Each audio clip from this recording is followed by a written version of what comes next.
জানালা খুলে দাও এবার, মনোমিতা তোমার আমার সবার মনেরই কথা বলে, ভালোবাসা জাগায় সবার হৃদয়ে, মনোমিতা তোমার। আমার হিয়ার মাঝে লুকিয়েছিলে, দেখতে তোমায় পাইনি আমি, দেখতে তোমায় পাইনি।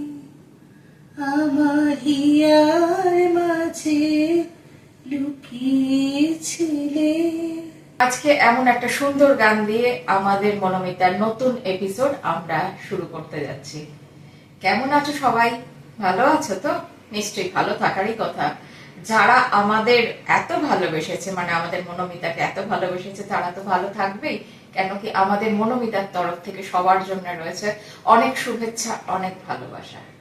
তো শুরু করব আজকের আমাদের নতুন মনোমিতার এপিসোড এবং দেখে নেব এত সুন্দর গান কে শোনালেন এবং তিনি কোথা থেকে এসেছেন। নমস্কার, আমি বাবুরাটি থেকে এসেছি। আমি তটিনী ব্যানার্জি। প্রথমেই বলি, গানটা যদিও আমি করলাম, কিন্তু গান আমি জানি না। কিন্তু সেটা শুনে তো মনে হলো না। কি বলো মিতারা, গানটা শুনে কি মনে হলো যে উনি গান জানেন না? তটিনীদের কিন্তু অনেক রকম গুণ আছে, মানে দারুণ দারুণ, খারাপ নয় গুণগুলো, প্রত্যেকটাই দারুণ দারুণ গুণ আছে।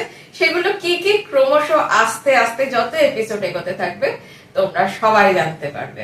তো তটিনীদি আজকে এসছে, তোমার কেমন লাগছে মনোমিতা? দেখছো তো? দেখছি তো নিশ্চয়ই। এবং সত্যি কথা বলতে, মনোমিতা দেখে আমার এতটাই ইন্সপায়ার হয়ে যেটা বলে, সেটা ভীষণই ভালো লেগেছে। হয়তো বলবে যে না, তুমি এটা এখানে এসছো বলে বলছো, কিন্তু এখানে আসাটাই আমার ওটা দেখে। একদম। তো আজকে তো মনোমিতাতে তুমি এসছো এবং আমাদের সাথে আজকে রয়েছে রাহুল, আমাদের যে দিদি আজকে এসছে, আমাদের যে গেস্ট আজকে মিতা যিনি এসছেন, তটিনীদি। তটিনীদির কিছু সমস্যা যেগুলো এতদিন ধরে হয়ে আসছিল বা চলছে, তো সেই গল্পগুলো তো আমরা তটিনীদির কাছ থেকে শুনবো এবং সেই গল্প শুনে এটা কেন হয়েছে বা কিভাবে কি করলে কি হতে পারতো বা আরো ভালো হতে পারতো, সেই সলিউশন বলবে রাহুল আমাদেরকে। চলো চলে যাই তটিনীদির কাছে, শুনে নেব তটিনীদির স্ট্রাগল স্টোরি। আমি অ্যাকচুয়ালি আমার কাকার কাছে মানুষ। তো আমার তখন থেকে মনে হতো, যখন একটু বড় হলাম বা একটু উঁচু ক্লাসের দিকে 9-10-এর দিকে হতাম, তখন মনে হতো যে হাত পেতে কাউ থেকে টাকা আমি নিজেরটা নিজে চালাবো। তো সেই করতে গিয়ে আমার টিউশন, প্রথম জীবনটা টিউশন করেছি। করতে করতে অনেক বছর টিউশন করে, দীর্ঘ 24-25 বছর টিউশন করার পরে আমার মনে হয়েছে যে ওই প্রফেশনটার থেকে আমি একটু সরে আসি, এসে তো বুটিকের দিকে, সবাই করছে বুটিক, এটা তো আমি নিজে একটা বুটিক খুলি। কখনো কখনো গিয়ে মনে হয়েছে যে নিজের কাছে নিজে, যে আমি কোন পথে গেলে, সেটা গান আছে না, আমি কোন পথে যে চলি, তো আমারও সেই মনে হচ্ছে যে কোন পথটা দিয়ে গেলে আমি হয়তো সাইন করতে পারবো।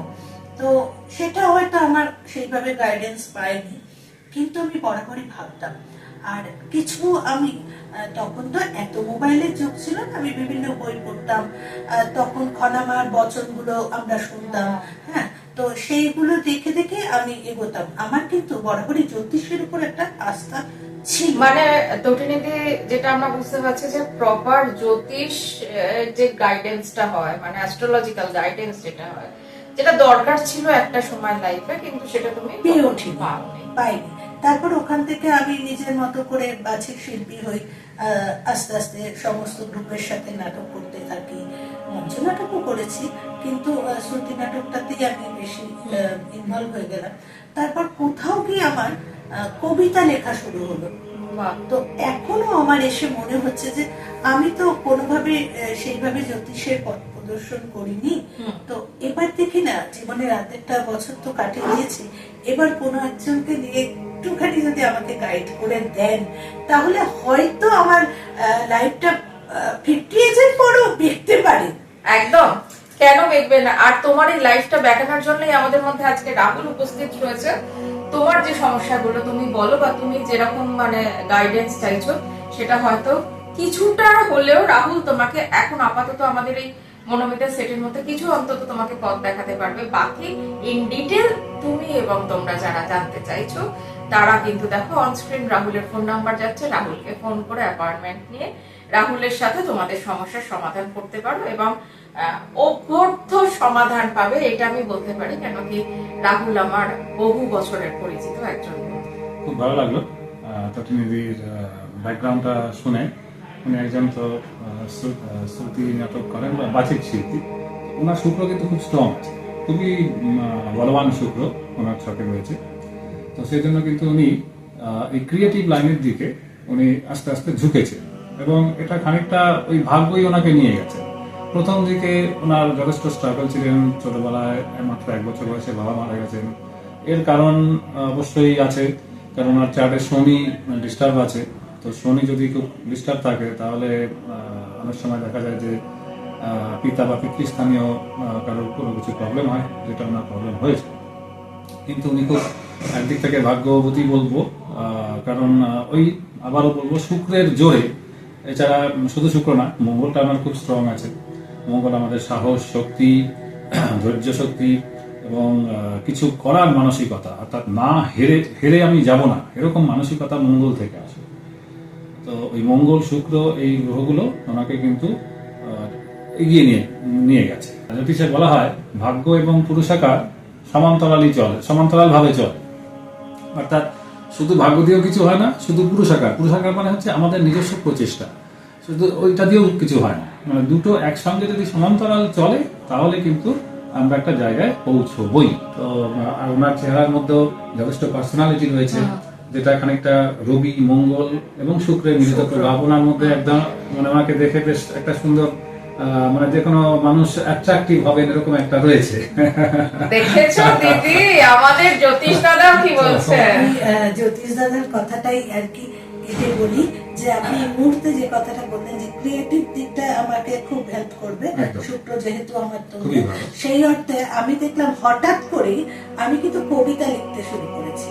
এবং আপনি যে এখানে বসে দিলেন, মানে বলে না যে গুণী মানুষের কথার কিছু তো জোর আছে, এবং সত্যি সত্যি আমি এখানে প্রত্যক্ষ প্রমাণ পেলাম যে জলটা খেয়ে যেমন ঠান্ডা লাগে, দেখলাম ফ্রিজের জল বা এমনি, ঠিক আপনার কথাটা এক্ষুনি প্রমাণ হলো আমার কাছে যে আমি মানে হঠাৎ করেই আমি কবিতা লেখাতে একটুখানি মনোযোগ দিয়েছি, বা আমার মনে হয়েছে যে কিছু তো করলাম না, দেখি না এটা করে লিখতে লিখতে ছোট ছোট আমি শোনাবো আপনাকেও আমার কবিতা। শুধু ওনাকে না, আমাদের মিতারাও শুনবে, সবাইকে। তো আমাদের এপিসোডটা এগোতে থাকুক, আমরা শেষের দিকে গিয়ে তোমার কবিতা অবশ্যই শুনবো। এবারে আমরা আবার আরেকটু অন্য অ্যাঙ্গেলে একটু বিচার করব, সেটা হচ্ছে ওনার উনি যেখানে থাকেন বাস্তু। প্রতিনিধির ছকে যেটা আমি দেখলাম, ওনার ছকে যেহেতু শনি ডিস্টার্ব আছে, তো শনি হচ্ছে পশ্চিম দিকের অধিপতি। সূর্য যেমন পূর্ব দিকে ওঠে, তো সূর্যকে পূর্ব দিকের মালিক বলা হয় বা অধিপতি বলা হয়, সেরকম শনি হচ্ছে রাত্রির মালিক। অর্থাৎ রাত্রি মালিক হচ্ছে পশ্চিমে, সূর্য অস্ত যাওয়ার পরেই রাত্রি নামে। তো সেই জন্য শনি হচ্ছে পশ্চিম দিকের অধিপতি। তো যেহেতু ওনার ছকে শনি একটু ডিস্টার্ব আছে, সেই জন্য কিন্তু পশ্চিমমুখী কোনো বাস্তুতে যদি উনি থাকেন, বা ওনার যদি কোনো অফিস বা কোনো দোকান বা যে কোনো কিছু পশ্চিম দিকের দরজা থাকা ওনার ক্ষেত্রে খুব একটা শুভ হবে না। সেক্ষেত্রে অনেক বাধা বিপত্তির মধ্য দিয়ে এগোতে হবে। তো ওনার যেহেতু মঙ্গল খুব ভালো, যেহেতু শুক্র খুব ভালো, তাহলে মঙ্গলের ডিরেকশন, অর্থাৎ মঙ্গলের দিক হচ্ছে দক্ষিণ দিক, শুক্রের দিক হচ্ছে দক্ষিণ পূর্ব। তো ওনার অফিস হোক বা দোকান হোক, উনি যদি এমন কোনো বাড়ি বা অফিস চুজ করেন যার এন্ট্রান্সটা, অর্থাৎ ওই বাড়িটা বা অফিসটা দক্ষিণ অথবা দক্ষিণ পূর্বমুখী হয়, অর্থাৎ ওই বাড়ি বা অফিস থেকে যখন উনি বেরোনোর সময় ওনার মুখটা দক্ষিণ বা দক্ষিণ পূর্ব দিকে মুখ করে যদি উনি বেরোন, তাহলে পরে ওনার ক্ষেত্রে কিন্তু উন্নতিটা অনেক তাড়াতাড়ি হবে এবং অনেক স্মুথ, অর্থাৎ খুব সুষমভাবে উন্নতিটা হবে। এটাই আমার সাজেশন ওনাকে, বাস্তুর দিক থেকে এটাকে ওনাকে একটু ধ্যান রাখা উচিত। সবাই তো, আর আমরা তো ফ্ল্যাট বাড়িতেই ধরুন থাকি, বা কোনো দোকান নিলেও সেটা তো আর আমি আগে করিনি, জমিটা তো পাবো না। এবার ধরুন গেটটা আপনি যেটা বলছেন ক্ষতিকারক, সেটাই হয়তো নেওয়া হলো, তখন আমরা গেটটা ভাঙতেও পারছি না, হ্যাঁ সেরকম পজিশনও নেই, তখন আমরা কি করবো? এটা তো নিজের খুব বাড়ি ভালো হয় না। কোশ্চেন, খুব ভালো কোশ্চেন। তো সেটাতেও কোনো অসুবিধা নেই, বাস্তুতে এরকম অনেক প্রতিকারের উপায় বলা আছে যেটাতে না ভেঙে খুব ভালো মতোই কাজ চালিয়ে দেওয়ার মতো প্রতিকার করে দেওয়া যাবে। এবারে একটি আপনার যে সমস্যাটা, সমস্যা ঠিক বলবো না, মানে একটু স্লো বা একটু ধীরে চলছেন, তার একটি কারণ হচ্ছে ওই পশ্চিম দিকের আপনার গেট। তো এটা প্রতিকার এটা হতে পারে যে একটা আয়না যদি ইউজ করা যায়, ঠিক যেদিকে গেট আছে তার উল্টো দিকে, উল্টো দিকে মানে আমি বাড়ির বাইরে বলছি না, বাড়ির ভেতরে, মানে আপনি পশ্চিম দিকে মুখ করে বেরোচ্ছেন, তো আপনি এবারে যখন ভেতরে ঢুকছেন তাহলে পূর্ব দিকে মুখ করে ঢুকছেন। এবার ওই পূর্ব দিকে আপনি মানে জায়গা বুঝে এমন একটা জায়গায় একটা আয়না, ধরে নিন 2 ফুট, মিনিমাম 1.5 ফুট উচ্চতা হবে, মিনিমাম 1.5 ফুট, 2 ফুট হলে ভালো হয়। ওই আয়নাটা যদি আপনি একটু ঠিক মতো প্লেস করতে পারেন, যাতে ওই গেটের যে প্রতিচ্ছবিটা, রিফ্লেকশনটা ওই পূর্ব দিকের আয়নাতে গিয়ে পড়ে।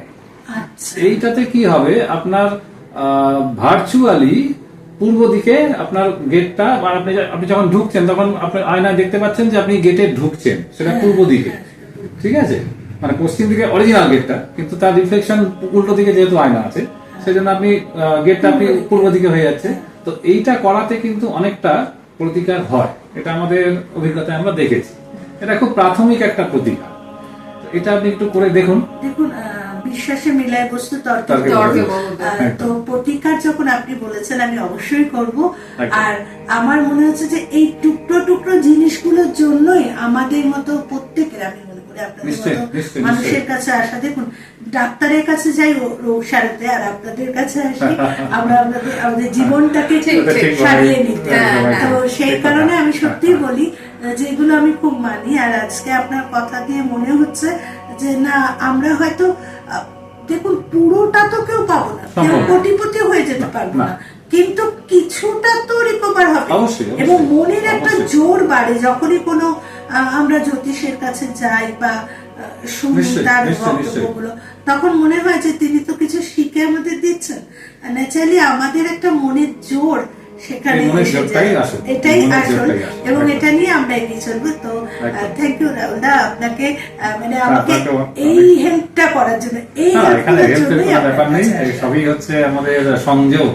আমাদের একদম। মনোমিতা সবাইকে এক জায়গায় নিয়ে এসছে, যাদের সমস্যা রয়েছে, এরকম সমাধান তোমরা চাইছো, তারা যোগাযোগ করো, মনোমিতাতে চলে এসো, পরামর্শ নাও রাহুলের এবং তটিনিধি এবং আরো যারা রয়েছে, যারা আরো ডিটেইলে কিছু জানতে চাও বা প্রতিকার চাও, তারা কিন্তু অন স্ক্রিন ফোন নম্বরে রাহুলের সাথে যোগাযোগ করে রাহুলের চেম্বারে চলে যেতে পারো। তো এইবার এই সমস্ত কিছুর পরে যথারীতি তো তোমরা সবাই জানো মনোমিতাতে যে সব আমাদের মিতারা আসে, আমাদের পার্টিসিপেন্ট আসে, কেউ কিন্তু তোমরা খালি হাতে যাও না, আমরা কিন্তু মনোমিতা থেকে খালি হাতে যেতে দিই না। তাই তটিনিধির জন্য রয়েছে কিছু উপহার। তটিনিধির জন্য রয়েছে থাক্কা ডেয়ারির তরফ থেকে এই রিফ্রেশমেন্ট, থ্যাংক ইউ।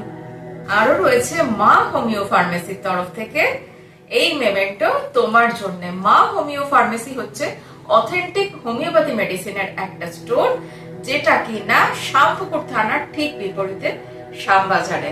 তো আপনারাও যদি অথেন্টিক হোমিওপ্যাথি মেডিসিন চান, তাহলে কিন্তু দেখুন অন স্ক্রিন যে ফোন নাম্বার যাচ্ছে, সেই ফোন নাম্বারে যোগাযোগ করে আনিয়ে নিন আপনার মেডিসিন। খুব সুন্দর মা সরস্বতী দিচ্ছে রাহুল আমাদের আজকের মিতা তটিনিধিকে। সরস্বতী একই জিনিস আমাদের ক্ষেত্রে। এবার আর সত্যি কথা বলতে অপূর্ব মনোমিতা এসে গেছে একদম শেষ পর্বে আজকের এপিসোডে। তো যেতে যেতে তোমাদের সবাইকে বলবো, যারা যারা এখনো সাবস্ক্রাইব করোনি তারা সাবস্ক্রাইব করো আমাদের মনোমিতা চ্যানেল। এই মাস থেকে তোমাদের মধ্যে যারা হতে চাও সেরা সেরা, তাদের করতে হবে কিন্তু 1000-এর ওপর ভিউজ। 1000-এর ওপর যত বেশি ভিউজ হবে এবং যার সংখ্যা সর্বোচ্চ হবে সেই হবে সেই মাসের সেরা সেরা। তাই আর দেরি না করে সাবস্ক্রাইব করো এবং ভিউজ বাড়াতে থাকো তোমার এপিসোডে। ভালোবাসা যেতে যেতে আমরা আজকে আমাদের মধ্যে যে তটিনীদিকে পেয়েছি, তিনি একাধারে গান করেন, বাচিক শিল্পী এবং যথারীতি সুন্দর কবিতাও লেখেন। তাই তটিনীদির একটা কবিতা দিয়ে আমরা আজকে আমাদের মনোমিতা আমরা নারীকে বস করি, তো সেই জন্য আমার নারী দিবসের একটা কবিতা যার নাম হচ্ছে নারী দিবস। বলে প্রশ্ন করি, আজই কি মনে পড়লো নারীকে সম্মান করার কথা? সবার আজই কি মনে পড়লো নারীকে নিয়ে আদিক্ষে থাক? থাক না এসব, থাক না সম্মান। এই নারীকেই তো যেতে হবে বৃদ্ধাশ্রমে, এই নারীকেই তো যেতে হবে পুরুষের খিদে মেটাতে, এই নারী হবে অত্যাচারী। তবে কেন, কেন এত লেখা? নারীকে দুটো ভাত দুটো কাপড় নাই বা দিলে, আজ নারী একাই পারে সব। পারো যদি দিও শুধু ভালোবাসা আর সম্মান, শুধু আজ নয় সারা জীবন নারীকে করো সম্মান। অসাধারণ।